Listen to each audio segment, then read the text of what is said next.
আসসালামু আলাইকুম।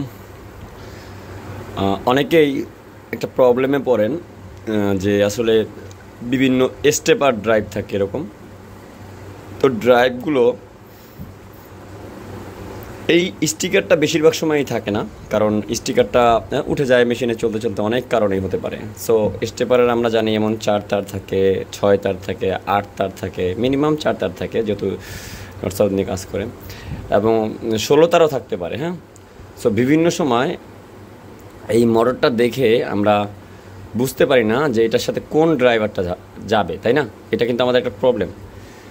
সো এইটা প্রবলেমটা আসে কী কারণে? আমাদের প্রপার স্টাডি করা থাকে না দেখে। তো এইটা দিয়ে একটা ধারণা দিচ্ছি। এখানে আমরা একটা স্টেপার দেখতেছি, স্টেপিং মোটর।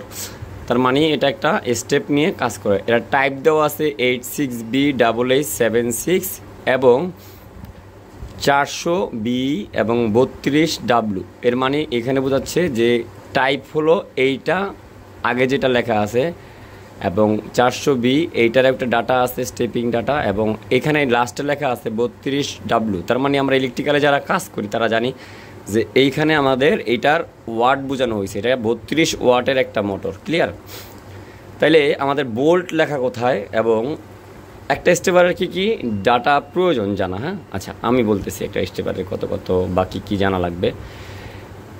একটা স্টেপারের আমাদের প্রথম জানা লাগবে তার ভোল্টেজ কত। যেমন এইটার ভোল্টেজ আছে ধরেন 24 থেকে 80 পর্যন্ত অথবা 110 পর্যন্ত। তার মানে এই ভোল্টেজগুলো নিয়ে সে কাজ করতে পারবে, তার ড্রাইভ যেটা আছে, এবং মোটরও এটা বহন করতে পারবে। এরপরে যারা বলা আছে এটা 32 ওয়াট পর্যন্ত কারেন্ট নেবে। যেই এই ভোল্টেজই দেন সে যে বিদ্যুৎটা খরচ করবে তা ওয়াট হবে 32, এবং সে যে স্টেপ নিবে এটার ভিতরে যে কত স্টেপ পর্যন্ত এটা চলতে পারবে সেটা আমাদের ড্রাইভার যে থাকবে সে সিলেক্ট করবে। এবং এখানেও 400B দিয়ে একটা ডাটা দেওয়া আছে, যার ম্যানুয়াল নামাইলে আমরা বুঝতে পারবো। ওকে, এরপরে দেওয়া আছে এটার ভোল্টেজ, আমি তো বললাম ভোল্টেজের কথা।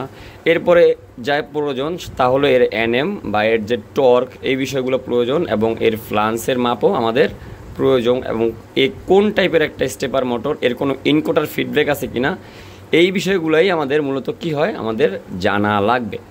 তাইলে আমরা এইগুলো নিয়ে একটা আমাদের কোর্সের শিডিউলের বা কোর্সের যে মডিউল আছে সেখানে আমরা 5টা ভিডিও রাখবো, যেখানে একটা স্টেপার ড্রাইভ এবং স্টেপার মোটরকে আমরা টোটালি আপনাদের সাথে আলোচনা করবো। এবং এটা একেবারেই অ্যাডভান্স লেভেলের না, শুধুমাত্র প্রো লেভেলের যদি বলি তবুও হবে না, এটা এক্সপার্ট লেভেলের। সো আমাদের ওই ভিডিওগুলোতে এইটা পেয়ে যাবেন। যারা এই ধরনের কোশ্চেন করবেন, এই ভিডিওটা আমি সেখানে ফ্রিতে দিচ্ছি আপনাদের ইউটিউবে। আর এই ডাটাগুলো বোঝার জন্যে আমার ওই কোর্স আপনারা যদি কিনে দেখেন, আমার মনে হয় আর কখনোই আপনাদের এই স্টেপার ড্রাইভ নতুন করে চুজ করা বা পরিবর্তন করে মডেল পরিবর্তন করা, স্টেপার ড্রাইভ কীভাবে চলে, এই বিষয়গুলো নিয়ে পুরোপুরি আপনাদের ধারণা হয়ে যাবে। ভালো থাকবেন সবাই, দেখা হচ্ছে কোর্সে। যারা কোর্স সম্পর্কে জানেন না তারা ভিডিও ডিসক্রিপশনে দেখে নেবেন। আমরা proper industry 4.0 course online offline দুইটাতেই করাচ্ছি, এবং আমাদের 3টা কোর্স, একটা ইন্ডাস্ট্রিয়াল অটোমেশন 4.0, এবং একটা হলো আমাদের ইন্ডাস্ট্রিয়াল অটোমেশন যেই পাওয়ার ইলেকট্রনিক্স মেরামত, যেমন এটা ড্রাইভারটা কীভাবে মেরামত করবেন। এবং তারপরে যেটা হবে আমাদের রেফ্রিজারেশন, ইন্ডাস্ট্রিয়াল না রেফ্রিজারেশন, আবাসিকের যেই পিসিবিগুলো থাকবে, যেমন রেফ্রিজারেশন, ওয়াশিং মেশিন, বিভিন্ন বাসা বাড়িতে যে ডায়ার ব্যবহার করা হয়, এসি এর যে ইনভার্টার সার্কিট আছে সেগুলোর উপরে একটা আমাদের কোর্স অনলাইন অফলাইন দুইটাই আছে।